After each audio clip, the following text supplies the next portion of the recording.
உலகமெங்கும் பறந்து வாழ்ந்து கொண்டிருக்கும் எம்மினிய தமிழ் உறவுகளுக்கு தடம் 360 இனிமையான தமிழ் வணக்கம். உண்மையாகவே 1948 பிப்ரவரி 4 ஸ்ரீலங்காவுக்கு சுதந்திரம் கிடைத்து விட்டதா என்பது தொடர்பிலும், அதே போல 1948 2026 வரைக்கும் கிட்டத்தட்ட 78 ஆண்டுகளாக இலங்கையின் வடக்கு கிழக்கை தாயகமாக கொண்ட தமிழர்கள் இந்த பிப்ரவரி 4 ஏன் கரிநாளாக இன்று வரை அனுஷ்டிக்கிறார்கள்? இது தொடர்பில் அலசி ஆராய இருக்கிறது இன்றைய தடம் 360 இந்த காணொளி. ஏலவே சொன்னது போல 1948 பிப்ரவரி 4 இலங்கை சுதந்திரம் அடைந்து விட்டதா என்ற இந்த கேள்விகளுக்கான பதில்களை தேடி செல்லும் பொழுது வெள்ளைக்காரனுடைய ஆட்சி மாறி இருக்கிறது. ஆட்சி மட்டும்தான் மாறி இருக்கிறதா அல்லது அதிகாரம் இன்னும் அப்படியே தான் இருக்கிறதா? உண்மையாகவே நாம் பாட புத்தகங்கள்ல எல்லாம் படிக்கிறோம், இலங்கை அதாவது ஸ்ரீலங்கா சுதந்திரம் பெற்றுவிட்டது அப்படின்னு சொல்லி. ஆனால் இன்றும் பொருளாதார கொள்கைகள், அதே போல சில டிஜிட்டல் ஒப்பந்தங்கள், நிழல் அமைப்புகள், சர்வதேச ஒப்பந்தங்கள், டிஜிட்டல் கண்காணிப்புகள், இவை அனைத்துமே உலக மட்டத்திலிருந்து இலங்கையை நோக்கி இருக்கத்தானே செய்கின்றன. இப்படி எல்லாம் நிறைய கேள்விகள் இருக்கிறது. இதன் மூலமாக சில அதிகாரங்கள் என்பது இலங்கையினுடைய கண்ணுக்கு தெரியாமலேயே அல்லது ஸ்ரீலங்காவினுடைய கண்ணுக்கு தெரியாமலேயே அதிகார மட்டத்தில் இருந்து ஆளப்படுகிறது அப்படின்னு சொல்லப்படுகிறது. எவ்வாறாக ஆளப்படுகிறது அப்படின்ட்டு நாம் எடுத்துக்கொண்டோம் என்றால், பிரித்தானியாவினுடைய சட்ட அமைப்புகள் தான் இன்று வரைக்கும் இருக்கிறது. சட்ட திட்டங்கள் மாற்றவில்லை, அரசியல் முறையில் எந்த விதமான மாற்றங்களும் இல்லை, பொருளாதார மாடல் இதுவும் மாற்றத்திற்குள்ளாகவில்லை. எல்லாமே அப்படியே பிரிட்டிஷ்காரர்கள் எதை விட்டு சென்றார்களோ அதை தான் நாம் தொடர்ந்தும், அதாவது ஸ்ரீலங்காவிலே அதை கை கொண்டு நடத்தி செல்கிறோம். குறிப்பாக இது நியோ காலனிசம் அப்படின்னு சொல்லப்படுகிறது. அதாவது இது கண்ணுக்கு தெரியாத ஒரு காலனித்துவம் அப்படின்று சொல்லி அரசியல் விமர்சகர்களால் விமர்சிக்கப்படுகிற ஒரு விஷயமாக இருக்கிறது. உண்மையாக இன்று வெள்ளைக்காரனுடைய ஆட்சி இல்லை, கொடி இல்லை, அதிகாரம் இல்லை, துப்பாக்கிகள் இல்லை. ஆனால் லண்டன், நியூயார்க், டாவோஸ் போன்ற அமைப்புகளினுடைய மென்மையான பிடிக்குள்ள இன்றும் ஸ்ரீலங்கா இருக்குது. இதுக்கான காரணம் என்ன அப்படின்னு சொன்னால், பாலிசி, டெக்னாலஜி, டெபிட், இது மூலமாக சில அமைப்புகளை வைத்து ஒரு நாட்டுக்குள் மிகப்பெரிய அளவிலான செல்வாக்கை இன்று வரைக்கும் பிரித்தானியாவாக இருக்கட்டும், அமெரிக்காவாக இருக்கட்டும், இந்த மாதிரியான வளர்முக நாடுகளுக்குள்ள செலுத்தி வருகிறது என்பதுதான் உண்மை. குறிப்பாக எந்த அமைப்பு மூலமாக இந்த திட்டங்கள் எல்லாம் அமலுக்கு கொண்டு வரப்படுகிறது என்று சொன்னால், வேர்ல்டு எக்கனாமிக்கல் ஃபோரம் என்று சொல்லப்படுகின்ற ஒரு அமைப்பு மூலமாகத்தான். அதாவது உலக நாடுகளினுடைய அதிகாரங்களையும் வர்த்தகங்களையும் வளங்களையும் ஒரு குடைக்குள் கொண்டு வருகிறோம் என்ற ஒரு முகம் மூலமாக மூன்றாம் தர நாடுகள், அதாவது வளர்ந்து வருகிற நாடுகளுக்குள்ளாக ஒரு அதிகாரத்தை செலுத்துகின்ற அஜெண்டாவை தான் இது செய்கிறது என்கிறார்கள். இந்த மாதிரியான சில விஷயங்களை கற்றுக்கொண்ட சில விமர்சகர்கள் என்றே சொல்லலாம். இதற்கு குறிப்பாக நாம் எடுத்துக்கொண்டோம் என்று சொன்னால், இலங்கையில் அண்மை காலமாக பாட புத்தகங்களினுடைய பாட விதானங்களில் ஏற்படுகின்ற மாற்றங்கள், அதாவது மூன்றாம் பாலினம் தொடர்பிலேயோ பாலின கல்விகள் தொடர்பிலேயோ இந்த பாட புத்தகங்களில் சேர்க்க வேண்டும் கூடாது, இப்படியான சில அஜெண்டாக்களை எல்லாம் ஏன் இலங்கையில் திடீரென கொண்டு வருகிறார்கள் என்று சொல்லி நாம் சிந்தித்தோமானால், இதற்கு பின்னதாக கூட ஒரு வித்தியாசமான சோஷலைஸ்ட் அஜெண்டா ஒன்று இருக்கிறதாக சொல்கிறார்கள். குளோபல் எக்கனாமிக் ஃபோரத்தினுடைய குளோபல் சோஷியல் டிரான்ஸ்ஃபர்மேஷன் அஜெண்டா தான் இதற்கு காரணம் என்று சொல்லி சமூக விமர்சகர்கள் குறிப்பிடுகிறார்கள். அதாவது ஒரு சமூகத்தின் பாரம்பரிய அடையாளங்கள்ல சில மாற்றங்களையும் ஏதோ ஒரு விதத்தில் குழப்பு வித்தல்களையும் மூலமாக அந்த சமூகத்தை முற்றுமுழுதாக அவர்கள் தங்களுடைய கைக்குள் கைப்பற்றுதல், ஒரு சிறிய சமூகமாக இருந்தால் அல்லது சிதறி போகின்ற சமூகமாக இருந்தால் அதை கையாள்வது மிக இலகு. இதன் காரணமாகத்தான் இந்த குளோபல் சோஷியல் டிரான்ஸ்ஃபர்மேஷன் அஜெண்டாவின் மூலமாக சில மூன்றாம் தர நாடுகள் பயன்படுத்தப்படுகிறது அப்படின்னு சொல்கிறார்கள். குறிப்பாக நாம் 2026 ஸ்ரீலங்காவினுடைய வரவு செலவு திட்டத்தை நாம் எடுத்துக்கொண்டோம் என்று சொன்னால், இங்கு முதன்மையாக பேசப்பட்ட ஒரு விஷயம் என்னவென்றால் டிஜிட்டல் ஐடி. டிஜிட்டல் ஐடி தொடர்பில் முதன்மையாக பேசப்பட்டது. அதே போல கேஷ்லெஸ் சொசைட்டி, அதாவது சென்ட்ரல் பேங்க் டிஜிட்டல் கரன்சி, இந்த மாதிரியான வார்த்தைகள் எல்லாம் நாம் கேள்விப்பட்டிருப்போம். இவை எல்லாமே பார்த்தீர்கள்னு சொன்னால் வேர்ல்டு எக்கனாமிக்கல் ஃபோரத்தினுடைய சில புல்லட்டினாக இருப்பதாக விமர்சனம் தெரிவிக்கிறார்கள். இந்த மாதிரியான வர்த்தக ரீதியான விஷயங்கள் அறிஞர்கள் கிட்டத்தட்ட இது எல்லாமே என்ன மாதிரியான ஒரு விஷயத்துக்கு கொண்டு வந்து தள்ளும் அப்படின்னு சொன்னால், உங்களுடைய பணத்தை பணம், அடையாளம், ஒரு நகர்வு, ஒரு நாட்டினுடைய நகர்வு அனைத்தையுமே ஒரு டிஜிட்டலைஸ்ட் சிஸ்டத்துக்குள் கொண்டு வந்து தள்ளும். அதனால ஒரு நாட்டுக்குள்ள சில தாக்கங்களை மிக இலகுவாக இந்த மாதிரியான அமைப்புகளால் ஏற்படுத்த முடியும் என்பதுதான் உண்மை. அடுத்து முக்கியமாக நாம் பார்க்க வேண்டியது இலங்கையினுடைய மூளை என்று சொல்லப்படுகின்ற லண்டனை முக்கிய தளமாக கொண்டு அமைந்த சதாம் ஹவுஸ் அப்படின்னு சொல்லப்படுகிறது. இலங்கையினுடைய வெளியுறவு கொள்கையாக இருக்கட்டும், பொருளாதார சீர்திருத்தம், அரசியல் நகர்வுகள், இவை அனைத்துக்குமான திரைக்கு பின்னாலான காய் நகர்த்தல்கள் அனைத்தும் இந்த லண்டனில் இருக்கிற இந்த சதாம் ஹவுஸால் தான் செய்யப்படுகிறது. இந்த அமைப்பினுடைய ஆலோசனை தான் இதனை வடிவமைக்கிறது. அதாவது சுதந்திர நாடு என்று சொன்னாலும் நம்முடைய, அதாவது ஸ்ரீலங்காவினுடைய மொத்த குடும்பியும் இன்னும் லண்டனுடைய கையில தான் இருக்கு அப்படின்னு சொல்லலாம். சரி, இது லண்டன் அல்லது பிரிட்டன், பிரித்தானியா எப்படி இலங்கையை கையாள்கிறது என்று ஒரு பக்கம் பார்த்தாகிவிட்டது. அடுத்து கண்டிப்பாக உலகின் சட்டம்பி என்று சொல்லப்படுகின்ற அமெரிக்கா எப்படி இலங்கையை கையாண்டு கொண்டிருக்கிறது அல்லது ஸ்ரீலங்காவை எப்படி கையாண்டு கொண்டிருக்கிறது என்று பார்த்தால், அதாவது அமெரிக்காவின் CFR என்ற அமைப்பு சில கொள்கைகளை இந்த மூன்றாம் தர நாடுகளுக்குள்ள வடிவமைக்கிறது. குறிப்பாக IMF-இன் மூலமாக இலங்கையில் சில திட்டங்களையும் அமுல்படுத்தி இருக்கு அப்படின்னு சொல்லலாம். நாம் உண்மையாகவே நினைப்போம் இந்த IMF அப்படிங்கிறது ஒரு உதவித்தொகை தானே அப்படின்னு சொல்லியிருப்போம். ஆனால் நிச்சயமாக இது உதவித்தொகை இல்லை, இது ஒரு கடன் இல்லை. கடன் மூலமாக சில நாடுகளை கட்டுப்படுத்துகின்ற ஒரு அமைப்பு அப்படின்னு சொல்லலாம்.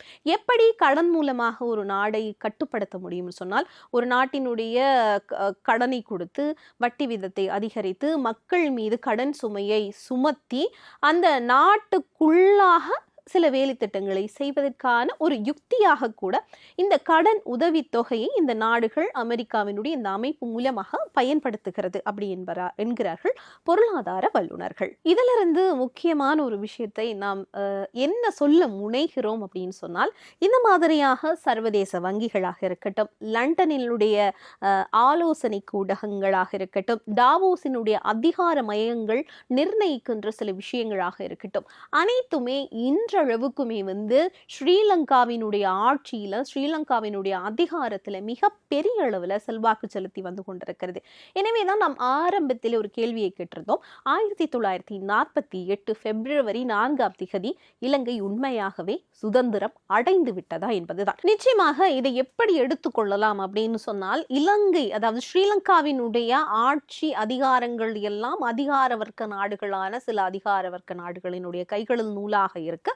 ஸ்ரீலங்கா அரசு ஒரு பொம்மை நாடகம் ஆடுவது போல ஆடிக்கொண்டிருக்கிறது அப்படின்னு கூட நம்ம எடுத்துக்கொள்ளலாம். சரி, அடுத்த கேள்விக்கான விடை தேடி பயணிக்கும் பொழுது முக்கியமாக இந்த 1948 பிப்ரவரி 4 இலங்கைக்கு சுதந்திரம் கிடைத்திருக்கிறது. இந்த 78 வருடங்களாக தொடர்ந்தும் வடக்கு கிழக்கை தாயகமாக கொண்ட மக்கள் கிட்டத்தட்ட தங்களுடைய எதிர்ப்பையும் இதை ஒரு கரிநாளாக 78 வருடங்களாக தெரிவித்து வந்து கொண்டிருக்கிறார்கள். இதனுடைய காரணத்தையும் காரியங்களையும் ஏன் இதுவரைக்கும் எந்த அரசுகளும் உற்று நோக்கவில்லை அப்படின்னு ஒரு கேள்வியும் இருக்கிறது.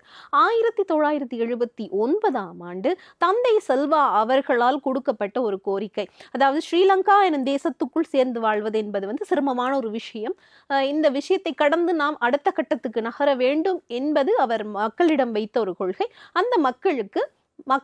அந்த கொள்கைக்கு மக்கள் ஆணை வழங்கியிருந்தார்கள் என்பதுதான் உண்மை.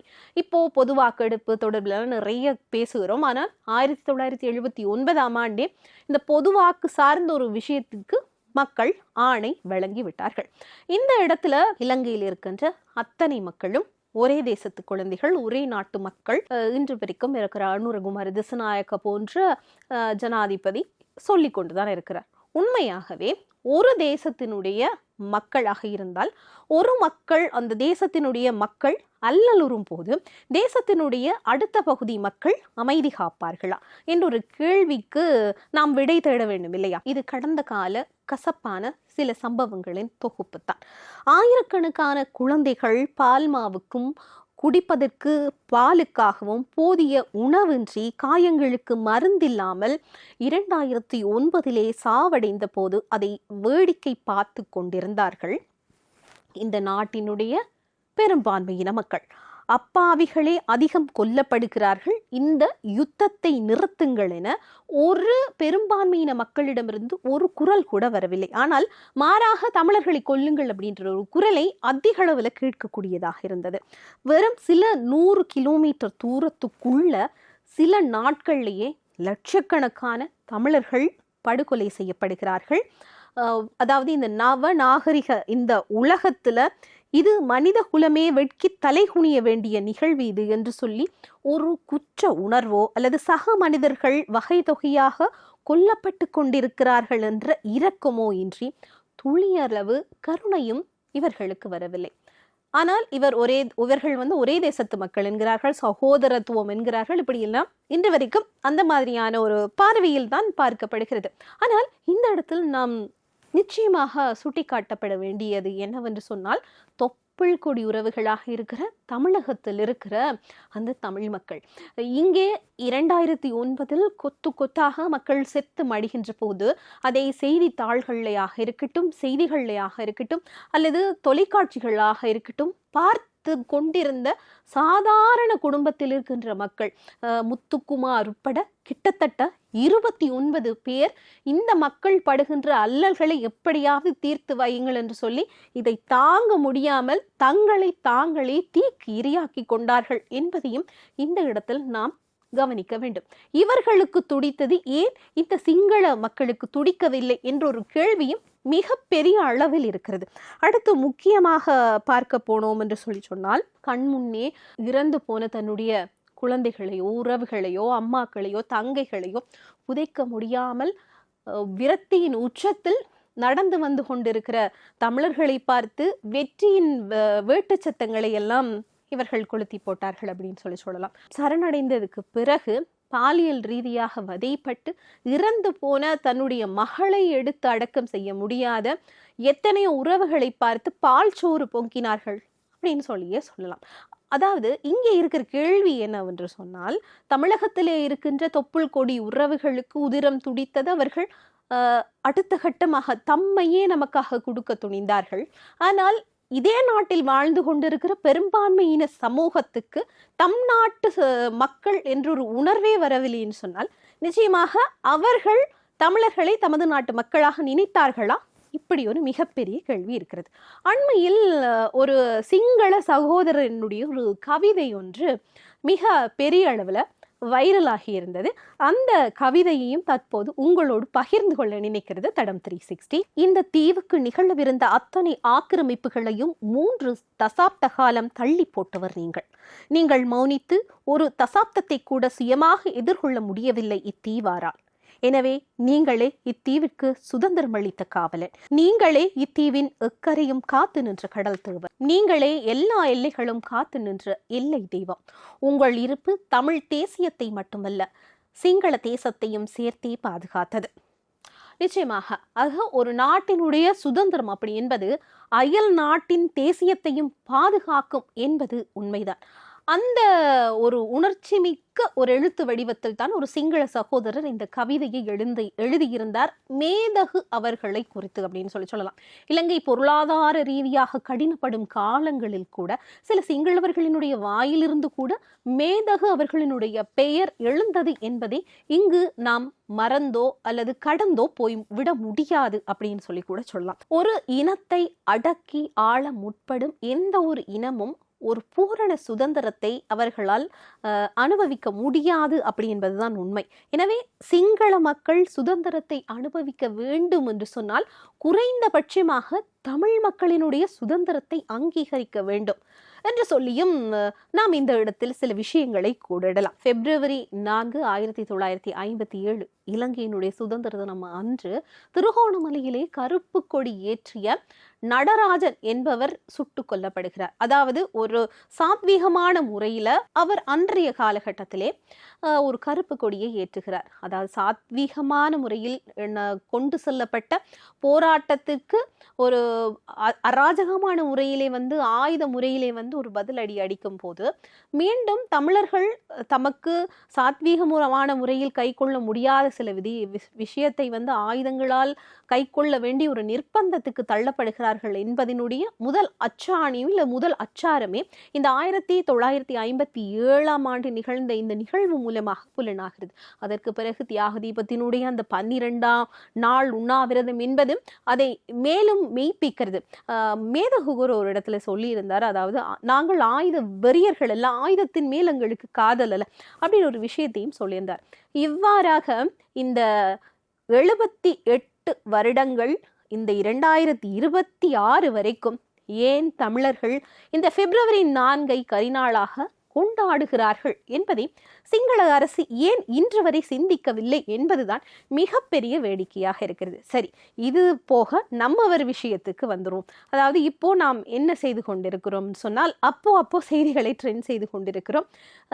போக வேண்டிய தூரங்கள், பேச வேண்டிய விஷயங்கள், சிந்திக்க வேண்டிய செயல்கள், செயற்பட வேண்டிய பல விஷயங்கள் இருக்கிற பட்சத்துல ஆனால் நாம் சில விஷயங்களை பற்றி விவாதித்து கொண்டிருக்கிறோம். என்ன, உலக கோப்பை வந்தது, நல்லூர் வளாகத்துக்குள்ள நுழைய விட்டது தவறா சரியா, இப்படி மிகப்பெரிய விவாதங்கள், வாத பிரதிவாதங்கள் எல்லாம் எழுது கொண்டு இருக்கிறது.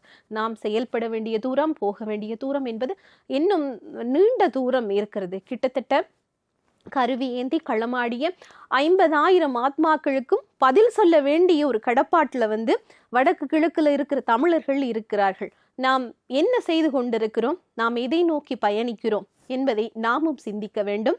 சிந்திப்பீர், செயலாற்றுவீர். மற்றும் ஒரு தடம் 360 காணொளியில் உங்களை சந்திக்கும் வரை விடைபெறுகிறேன். நன்றி, வணக்கம்.